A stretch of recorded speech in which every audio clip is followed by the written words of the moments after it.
இளைஞர் உள்ளங்களில் புயல் வீசி வருகிற என் அருமை சகோதரர் செந்தமிழன் சீமான் அவர்கள் நானும் ஒரே வேளையிலே இங்கே வந்தது எனக்கு எல்லையற்ற மகிழ்ச்சியை தருகிறது. அவரது முயற்சிகளும் வெற்றி பெறட்டும் என கூறி விடைபெறுகிறேன். நன்றி, வணக்கம்.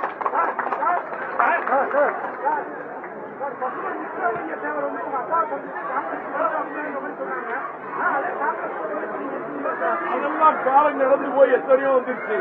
அந்த எதிர்ப்புல இருந்து பசும்பொன் தேவர் பெருமகனாரே அன்னைக்கு சொன்ன உணர்வோடு இருந்த மக்களே அது வெளியில இல்லையே.